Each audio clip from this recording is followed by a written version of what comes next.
Welcome to the Big 12, where nobody knows what the fuck is going to happen and pretending otherwise is an exercise in stupidity.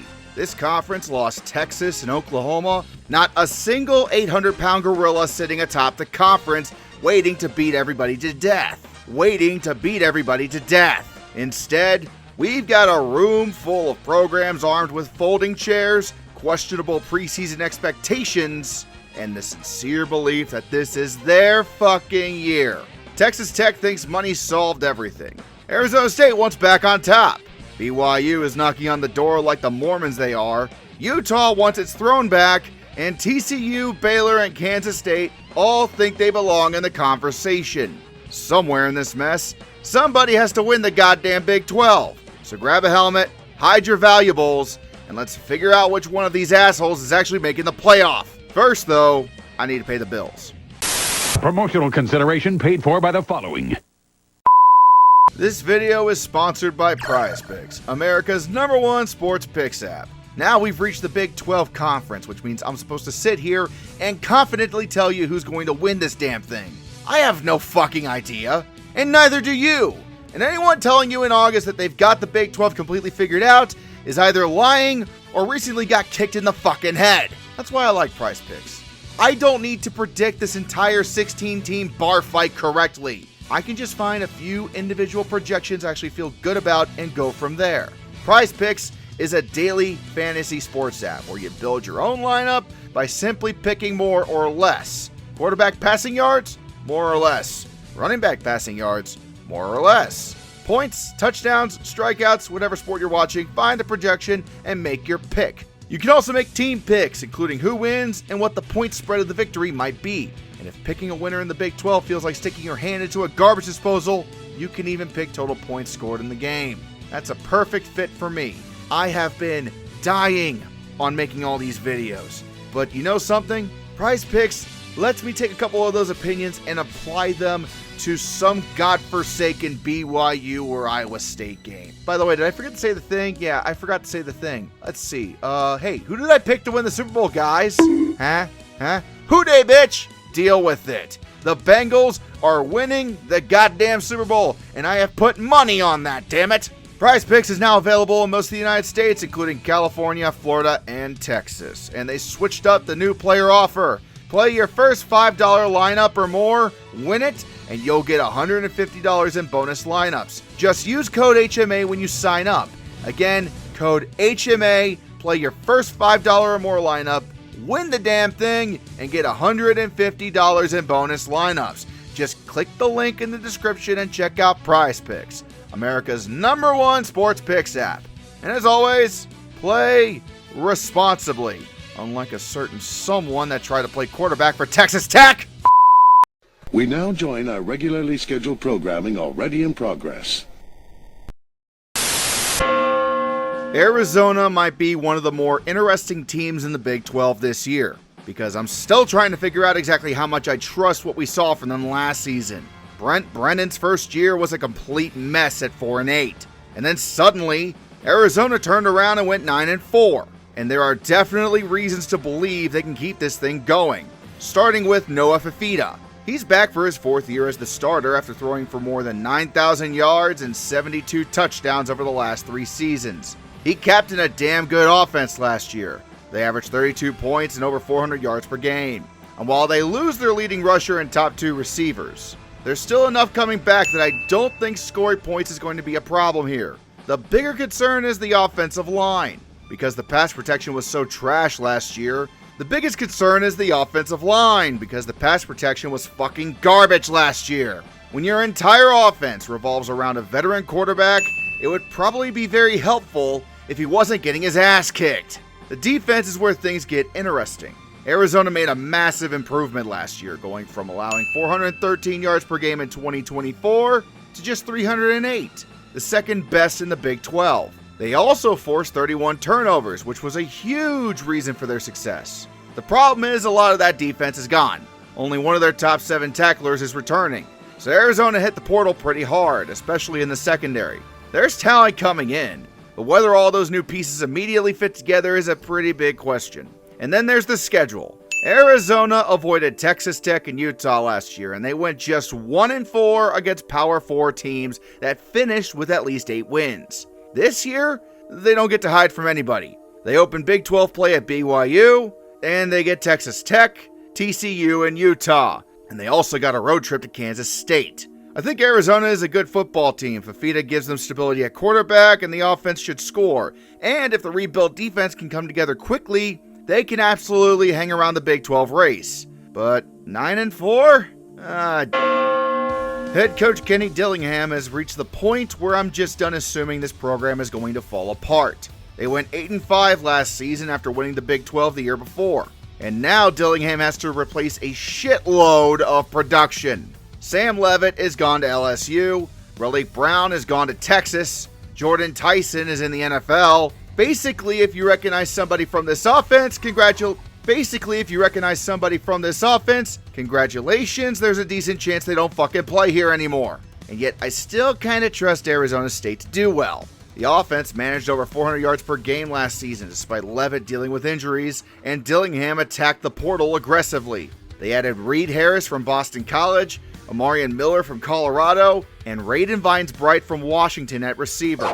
So whoever wins the quarterback job should have some serious weapons to work with. And that quarterback battle is going to be interesting. You've got Cutter Boley, who comes over from Kentucky with some upside, but also threw 12 interceptions last year, competing with Mikey Keene, who's already been around the block at UCF and Fresno State.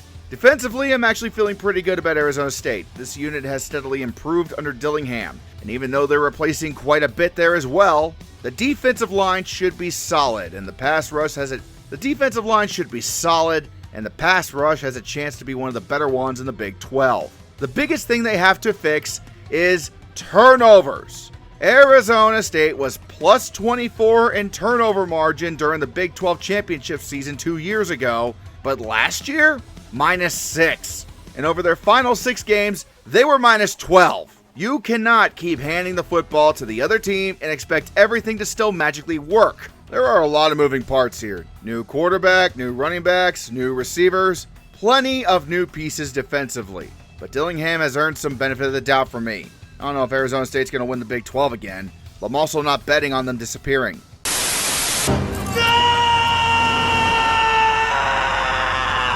Watch out! Watch out! Watch out!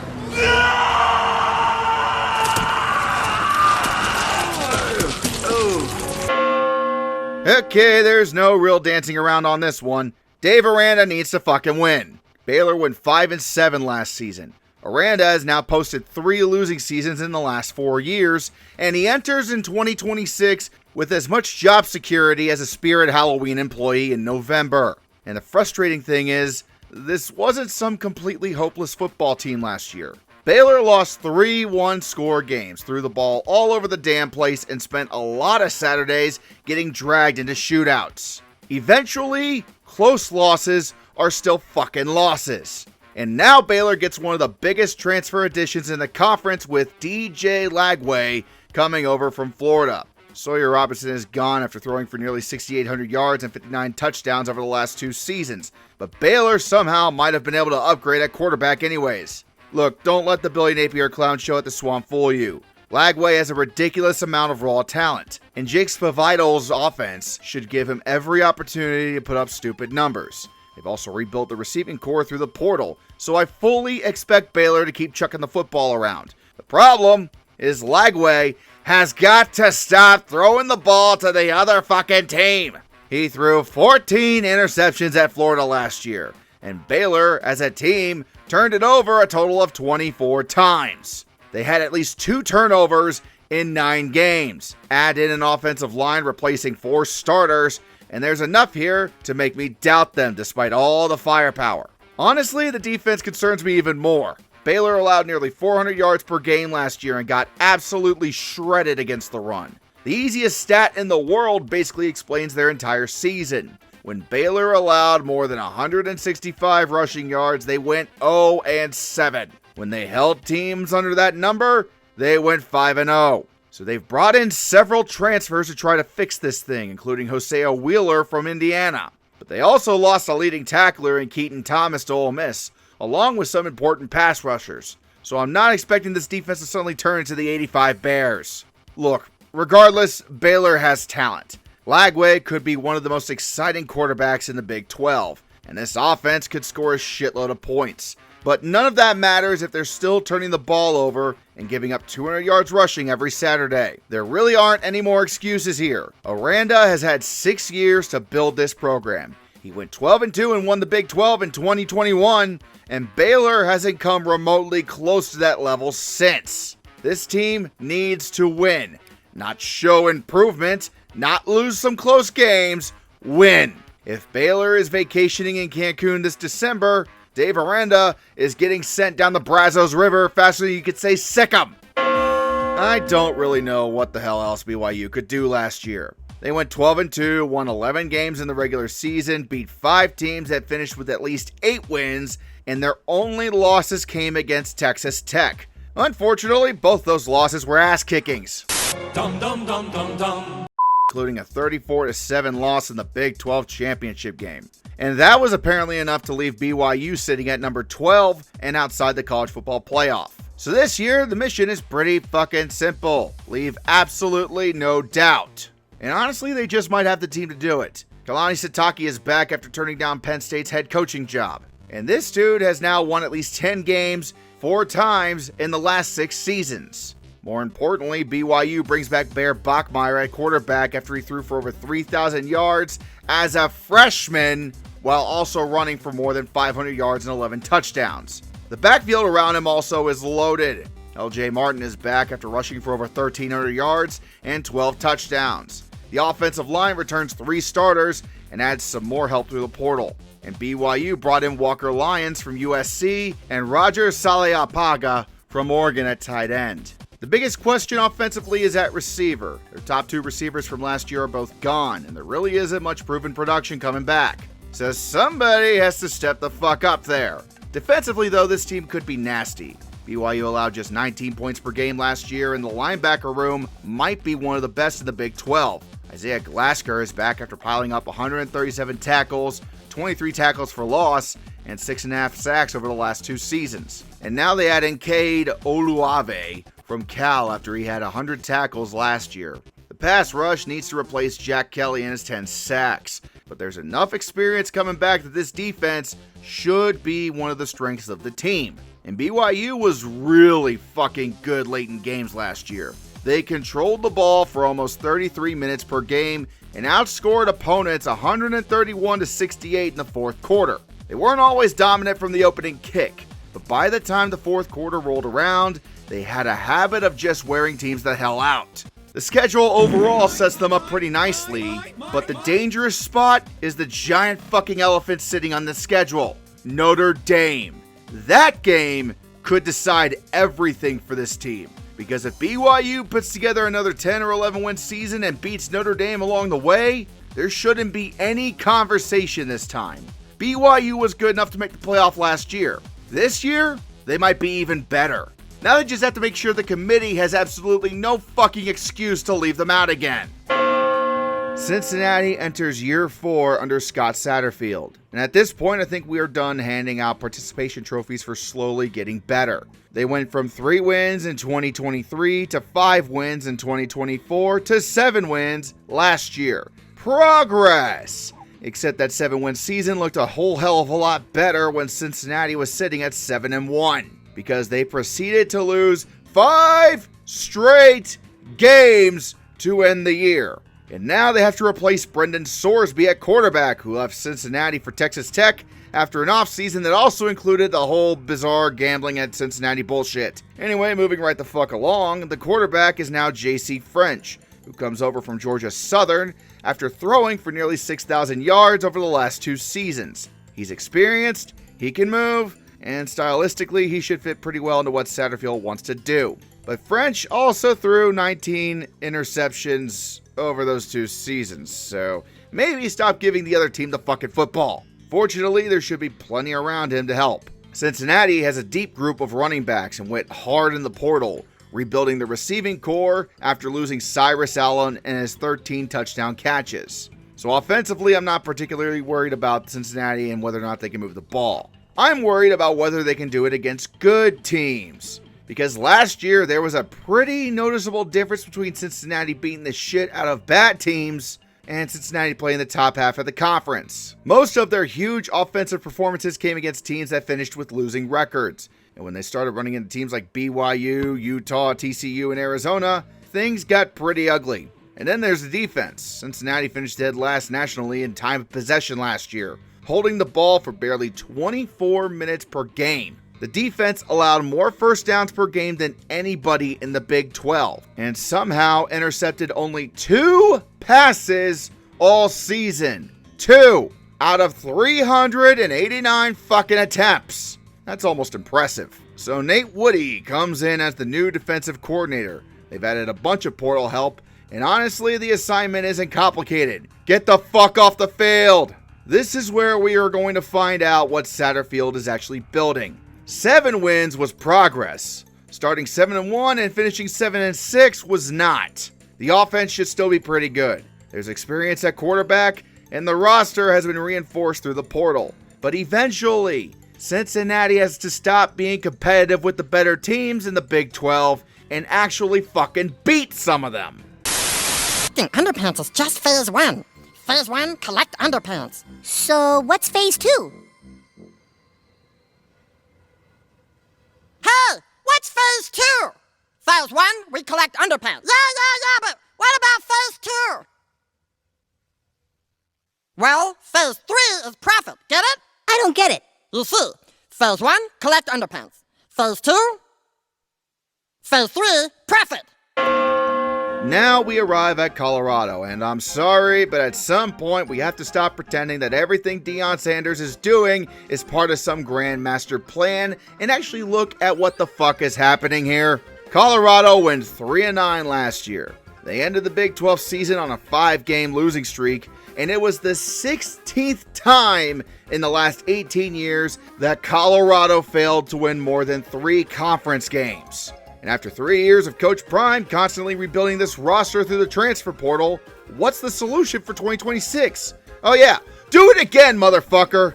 Colorado is basically starting over again. The offense was 114th nationally last year, averaged just 21 points per game, and somehow the offensive line is still the giant flashing red light hanging over this entire program. Colorado allowed 38 sacks last season. They've ranked 125th or worse nationally in sacks allowed in each of Deion's 3 seasons. And now they're once again throwing transfers at the offensive line, hoping that this time, 5 dudes who barely know each other will magically become a cohesive unit. At quarterback, Julian Lewis finally gets his shot. He was a massive recruit.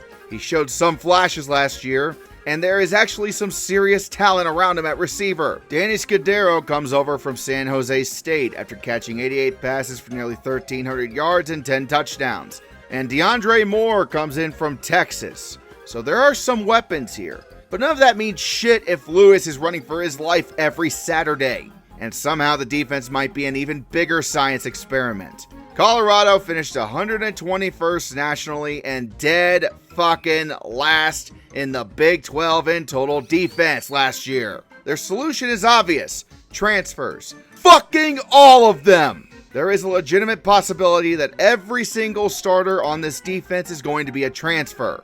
Outside of a few reserves, basically nobody who contributed last year is back. So once again, instead of building continuity and developing a foundation, Colorado is essentially dumping the Lego box onto the floor and hoping that somebody here can build a fucking castle by September.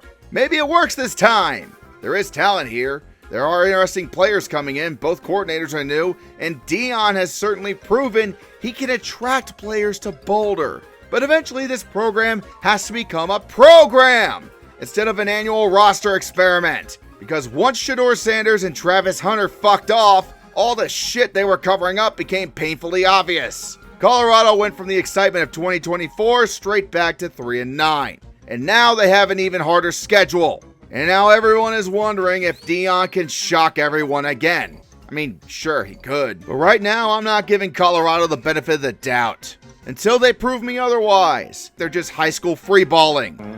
My play, I'm actually looking at the defenses now. Last year, we wasn't really looking at defense as much, just kind of high school freeballing. Son of a bitch! Well. Last year, I repeatedly referred to Houston as some variation of the worst X number of wins team I've ever heard of. But you have heard of me. And unfortunately for me, Houston finally decided to become actually fucking good. The Cougars went 10-3 last year, in year 2 under Willie Fritz. This is starting to look exactly like what Willie Fritz does everywhere he goes. It usually takes him a year to get everything established, and then suddenly, the program takes off. And Houston might actually be better this year. Connor Wegman is back at quarterback after throwing more than 2,700 yards with 25 touchdowns and only 9 interceptions, while also running for another 700 yards and 11 touchdowns. Amari Thomas is back after nearly 1,000 receiving yards and 12 touchdowns. They added Trent Walker from Oregon State after a 67-catch season, and then they went out and got Mekhi Hughes. If that name sounds familiar, it should. Hughes played for Fritz at Tulane and ran for nearly 2,800 yards with 22 touchdowns over his 2 seasons there. Simply put, this guy has some fucking dudes. The biggest question is the offensive line, because outside of a couple of pieces, they're basically rebuilding the thing through the transfer portal. And when Houston lost last year, it was a pretty fucking obvious reason why. The passing game struggled against TCU and Texas Tech, and they went a combined 5 for 29 on 3rd down in those 2 games. So when the offense stalled, it really fucking stalled. Defensively, though, there's a lot to like. 6 key starters are back. They've added a bunch of experienced transfers, and the linebacker room in particular should be loaded. The concern is generating pressure. Houston wasn't particularly great at getting into opposing backfields last year, and they managed just 3 sacks over the final 4 regular season games. They also allowed more than 200 rushing yards twice, and both of those games were losses. Either way, knowing all this information, I'm done making fun of Houston. Okay, that's actually bullshit. I'm absolutely going to continue to make fun of Houston, but I'm not making fun of them because they suck anymore. This is legitimately one of the better teams in the Big 12. They got the quarterback, they got the weapons, they got the experience, and Willie Fritz has already proven he can win here. Houston won 10 games last year, and somehow, the worst 10-win team I've ever heard of might be good enough to win the Big fucking 12. But you have heard of me.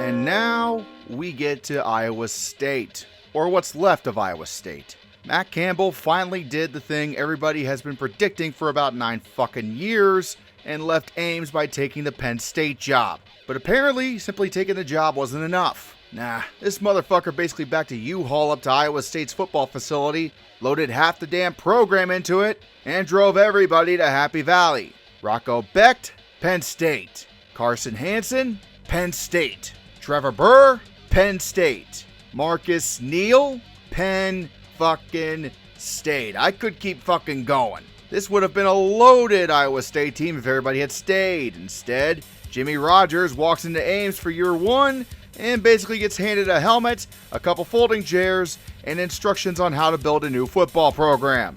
There are close to 50 new players coming in. So yeah, Iowa State has practically become the 1999 Cleveland Browns. The first iteration of the Browns after the original Browns packed up and left for Baltimore. The good news is Rodgers did find himself a pretty interesting quarterback in Jalen Rayner from Arkansas State. Rayner threw for more than 8,600 yards and 52 touchdowns there, while adding nearly 1,200 yards and 15 touchdowns on the ground. He can play. He also threw 21 interceptions over the last few seasons, so there's that.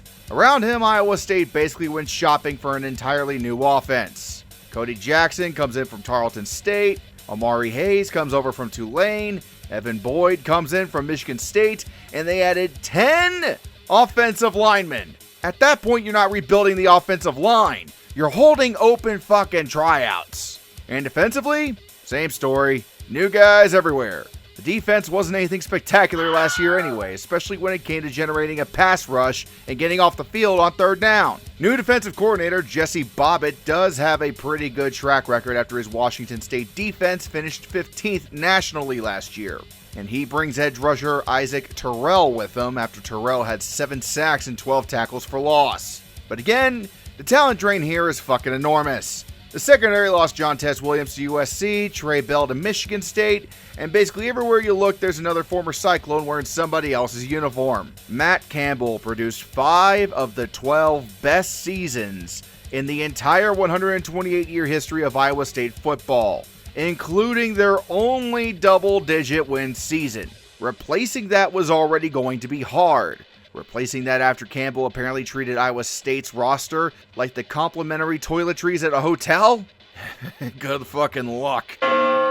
Kansas enters 2026 in kind of a weird spot, because Lance Leipold absolutely deserves credit for dragging this program out of the fucking abyss. But at some point, we have to start expecting more than just, hey, Kansas isn't completely embarrassing anymore. That 9-win season in 2023 feels like forever ago now. They've gone 5-7 in back-to-back seasons, and entering year 6 under Leipold, Kansas needs to turn all this improvement into another winning season. And for the first time in what feels like about 6 fucking years, Jalen Daniels isn't the quarterback. There's a legitimate 3-man battle between Cole Ballard, Isaiah Marshall, and Rice transfer Chase Jenkins. Ballard is probably the steady option. Marshall gives you more with his legs, and Jenkins can do a little bit of everything. Whoever wins that job actually has some decent weapons around him. Dylan Edwards is back after basically losing last season in injuries. Yasin Willis comes over from Syracuse. Cam Pickett is back, and they added Najee Cox and Nick McMillan, who combined for 102 catches last year. Andy Colton-Nicky is back running the offense after spending the last few years at Penn State, which could be huge because Kansas desperately needs to rediscover some fucking explosiveness. However, moving the ball wasn't necessarily the biggest problem last year. Finishing drives was. Kansas scored on just 72% of its red zone trips, which ranked 127th nationally, and turnovers were basically a fucking death sentence. Kansas went 0-6 against FBS teams when they committed even 1 turnover. Defensively, there was actually some improvement last year, but this unit desperately needs somebody to make a fucking play. Kansas forced only 10 turnovers all season and somehow intercepted 4 passes, and 3 of those came in just 2 games. They're throwing portal additions everywhere trying to fix that, especially up front, but this defense still needs more pressure, more takeaways, and somebody who could become an actual game changer. And unfortunately, even if Kansas is better, the schedule might completely fuck them. They got Missouri, Arizona State, and London, road trips to Utah, TCU, and Kansas State, plus BYU. This could be one of those teams where the record looks considerably worse than the actual football. I still think that Lance Leipold is a damn good coach, but eventually Kansas has to break through again, because saying better than Kansas used to be was cool about 5 years ago. In year 6, it's getting old. Kansas State might be one of the easiest bounce-back candidates in the entire Big 12 this year.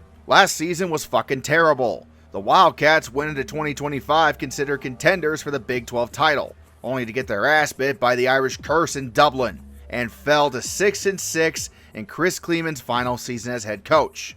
Now the Colin Klein era begins. If there was ever an obvious coaching hire, this was probably it. Klein played quarterback here, coached here, eventually became the offensive coordinator here, left for Texas A&M, and now at 36 years old, he comes back to Manhattan to run the whole damn thing. And unlike most first-year coaches, he isn't being asked to rebuild some smoking crater of a football program. He's being asked to get Kansas State back to where it was basically over a year ago before Ireland happened. And Avery Johnson is going to be a huge part of whether that actually happens. Johnson has nearly 5,600 career yards and 48 touchdowns. He ran for 477 yards and 8 scores last year, and we've seen stretches where he looks like one of the most dangerous quarterbacks in the conference. The problem is we've also seen stretches where he's just fine. His accuracy has to improve.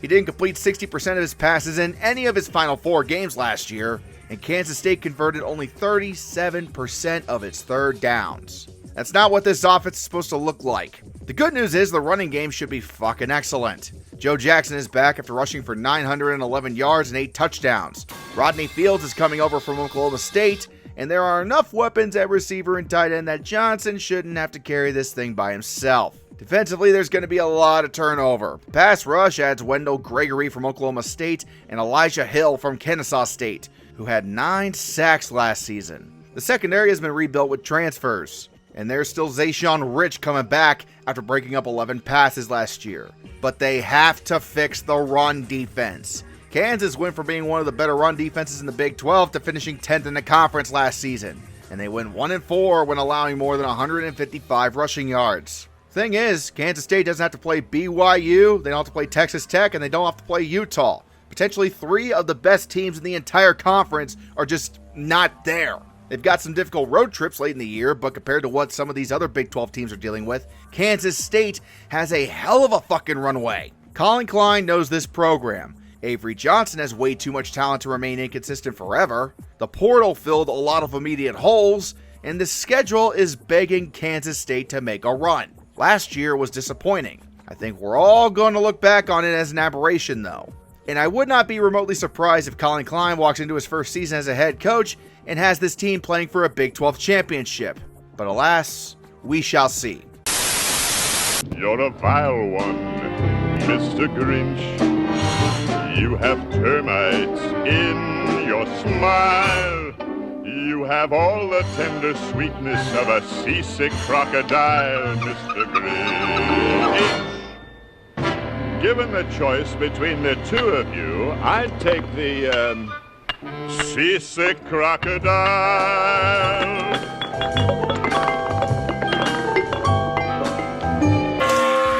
Okay, so apparently Oklahoma State has decided that if they can't build a good football team themselves, they're just gonna fucking steal one. Welcome to Stillwater, Oklahoma, North Texas. Seriously, I don't even know why we're calling this Oklahoma State anymore. Eric Morris takes the job after leading the #1 offense in America, North Texas. And 8 players from that offense have followed him to Stillwater.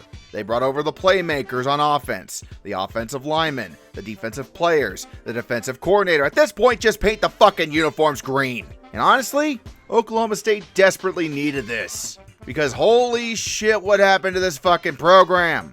Mike Gundy had 18 straight winning seasons. Oklahoma State was one of the most consistently good programs in college football. Then, they started 2024 at 3-0, and have since lost 20 straight games against FBS teams. They went 1-11 last year, finished 130th nationally in total offense, never scored more than 27 points in a game, and scored 21 or fewer 10 times. So Eric Morris apparently looked at this smoking crater and said, fuck it, bring everyone. And offensively, I think this could be fun. Mestemaker threw for over 4,800 yards and 36 touchdowns last year. Hawkins ran for over 1,400 yards with 25 touchdowns. Wyatt Young had 1,264 receiving yards and 10 touchdowns. North Texas scored at least 45 points 9 times. But here's my problem. They weren't doing that against Big 12 defenses. The one time North Texas scored fewer than 31 points was against Tulane in the American Championship game. And now this offense has to make a massive jump in competition while playing behind an offensive line entirely made up of transfers. And the defense? That's where shit really gets concerning. North Texas had a great pass defense last year, largely because everybody could just run on them instead. And now that same defensive coordinator is coming to a league filled with teams perfectly happy to beat your ass into the ground. Oklahoma State is basically conducting the ultimate transfer portal experiment. It's legitimately possible every starter against Tulsa is a transfer. That is fucking insane. Could it work? Sure it could. There's way more talent here than there was last year, and Oklahoma State should be at least entertaining again, but I'm not buying North Texas with an orange paint job as a Big 12 contender. You've won 1 game in your last 21 against FBS programs. You get no benefit of the doubt. Prove that you can beat somebody first. Until then, congratulations to the North Texas Mean Green on their promotion to the Big fucking 12. The Hypno-Toad. TCU might be one of the most consistent teams in the Big 12, and they're pretty goddamn quiet about it too. Because while everybody else gets the hype, Sonny Dykes has been just kind of sitting there, winning football games. TCU has won 36 games over the last 4 seasons, more than any other current Big 12 team over that stretch. They went 9-4 last year. They've won 9 games in back-to-back seasons, and a bunch of their losses have been pretty close. The problem is 9 wins apparently isn't good enough anymore, so TCU is changing the fucking offense. Kendall Briles is gone. Gordon Samus comes over from UConn, and instead of constantly trying to launch the football into low Earth orbit, TCU wants to slow things down a little bit, run the ball more, and stop turning the fucking ball over, which would probably help. TCU turned it over 20 times last year. They had multiple turnovers in 5 games and lost 4 of them. When they didn't turn it over multiple times, they went 8-0. Pretty straightforward shit. Sadly, Josh Hoover has gone to Indiana after throwing for over 9,600 yards and 71 touchdowns during his TCU career. And now Harvard transfer Jaden Craig will take over. Craig is a big, accurate quarterback who did a much better job protecting the football, but there is absolutely zero experience behind him. The running game should help. Jeremy Payne is back after averaging 5.7 yards per carry. The offensive line has plenty of size and experience, and there's weapons at receiver even with Eric McAllister gone. Defensively, though, TCU needs to get his shit together against the pass. They finished dead last in the Big 12, allowing 246 passing yards per game. The secondary actually has plenty of experience, including Jamel Johnson, who led the Big 12 with 5 interceptions and had 96 tackles. The problem was they weren't getting enough pressure up front. They also need to stop the run more consistently. TCU went 7-0 when holding teams under 130 rushing yards last year, and 2-4 when they didn't. So there's really not one giant catastrophic problem here. TCU is already good. They're basically just trying to clean up all the stupid shit keeping them from being great. Just have fewer turnovers and fewer penalties, better run defense, and everything should work out. I don't know if TCU is getting back to the Big 12 championship this year, but Sonny Dykes has won 18 games over the last 2 seasons. He's already taken this program to a national championship game, and somehow TCU continues to fly under everybody's radar. If this new offense cuts down the turnovers without completely neutering what made TCU dangerous in the first place, the Horned Frogs could very quietly win 9 or 10 games again. And this time actually might find themselves playing for the fucking Big 12 title. How's it going, Gerald?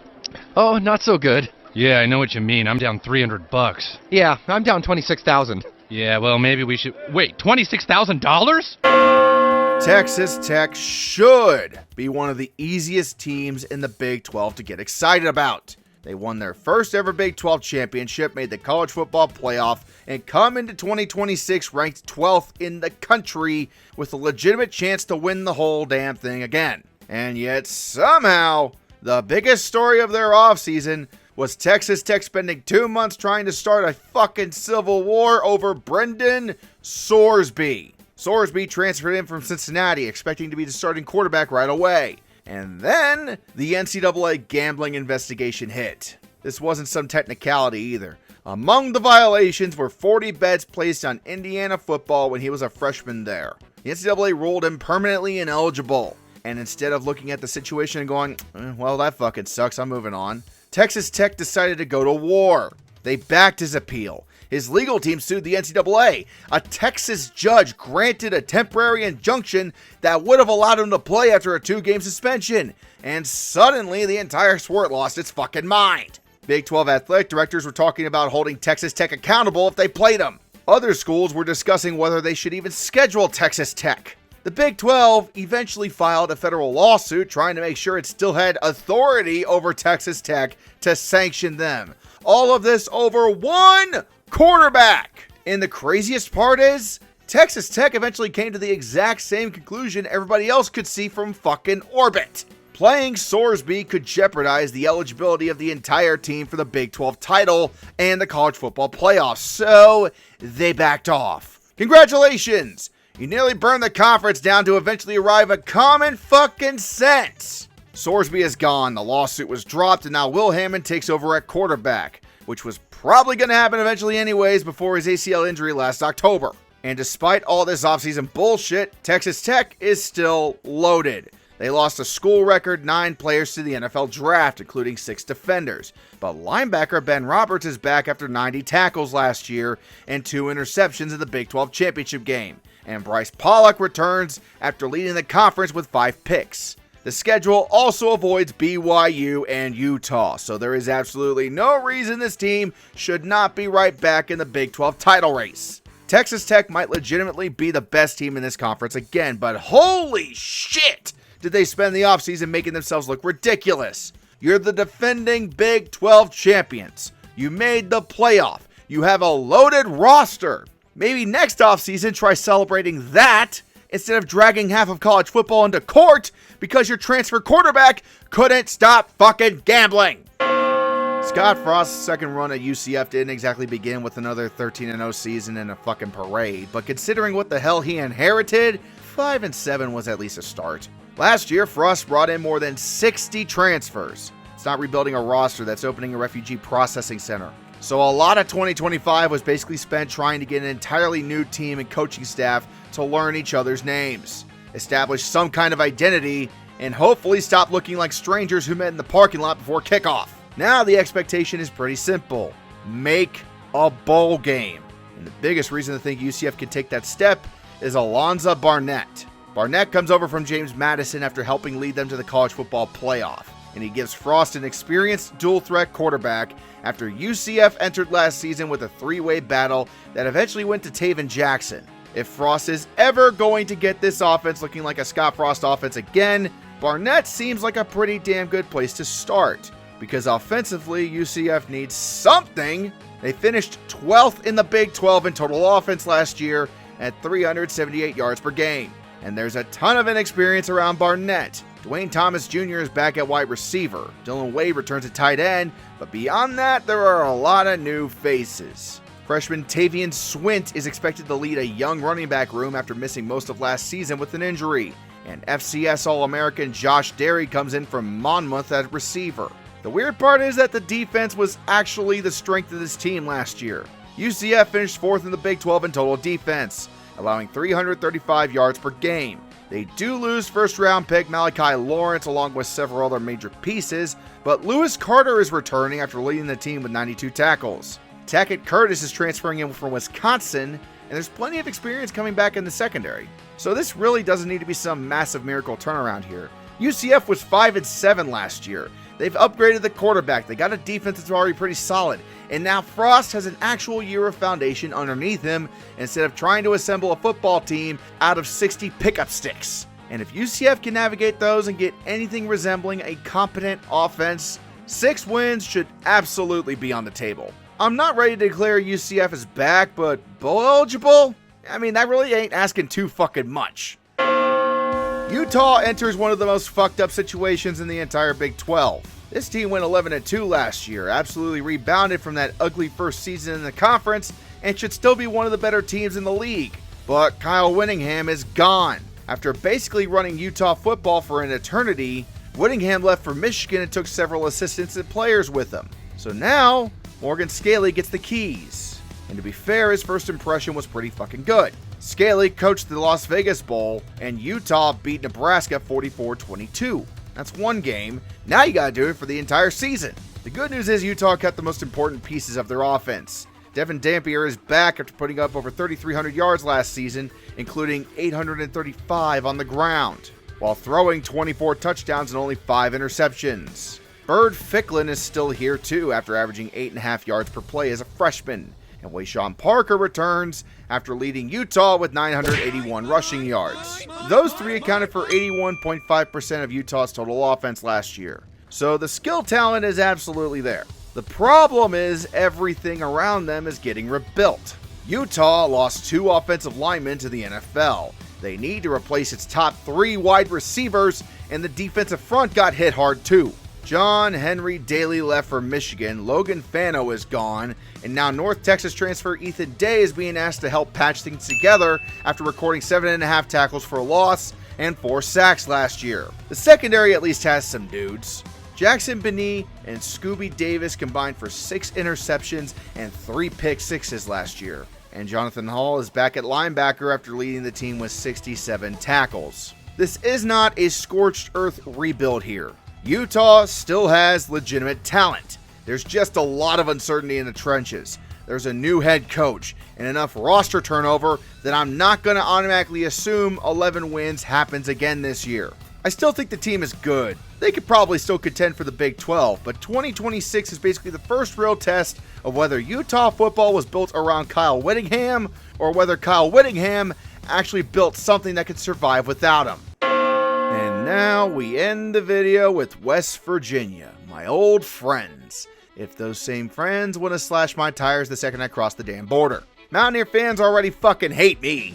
I'm pretty sure I'm about 3 insults away from having my picture on a wanted poster at the Morgantown city limits, and unfortunately for them, I have returned. West Virginia went 4-8 last year in Rich Rodriguez's first season back, and somehow the offseason was even more chaotic. Nearly 3/4 of the roster is gone. More than 50 players entered the transfer portal. At that point, you might as well burn the fucking depth chart. And this is a program still chasing its first Big 12 championship since joining the conference in 2012. Their last 10-win season was a decade ago, and they haven't even been ranked in the AP poll since 2018. That is currently the longest drought in the Big 12. But sure, tell me again how mean I am to West Virginia. The good news is the offense has at least some interesting pieces now. Michael Hawkins Jr. comes over from Oklahoma as quarterback, and Cam Cook arrives from Jacksonville State after leading the entire country with 1,659 rushing yards last season. That I actually like. West Virginia also brought in a half dozen offensive linemen through the portal, and Rich Rod reunited with longtime offensive line coach Rick Trickett. So maybe this running game can actually become something, because last year's offense played fast as hell while accomplishing remarkably little. They were among the lowest scoring teams in the Big 12, despite operating one of the fastest tempo offenses in the country. Basically, hurry up offense without the offense. But the receiving core has a gigantic question mark. Their top 7 receivers are gone after a season where West Virginia caught only 10 touchdown passes and had exactly 1 player break 400 receiving yards. Jesus fucking Christ. And then, of course, there's the defense. West Virginia allowed a Big 12 worst 28 passing touchdowns last year and gave up 265 passing yards per game, 8th worst nationally. They also finished the season by getting annihilated 49-0 by Texas Tech. Now only one of their top tacklers returns, and nobody coming back started more than 1 game for West Virginia last year. So basically everything is all new again. Maybe Hawkins and Cook make the offense legitimately dangerous. Maybe Rich Rod finally gets this thing moving. But after a 4-8 year, 50+ portal departures, and a decade without 10 wins and 8 years without even appearing in the polls, I'm not giving West Virginia shit. West Virginia just keeps handing me the ammunition, and I'm over here simply loading the fucking gun. I am 99% sure BYU is making the title game. Their dance partner, however, isn't as obvious as it once looked. Texas Tech's circus over the offseason hurt them in the public eye, but the talent is still there to make another run. Meanwhile, Houston is lurking behind them like the headless fucking horseman. I'm just gonna say fuck it and pick Houston to crash the party in Arlington. But BYU still wins the damn conference. One thing is for sure, the Big 12 is one of the toughest conferences to predict this season. Let the chaos commence. Getting back to what I let go.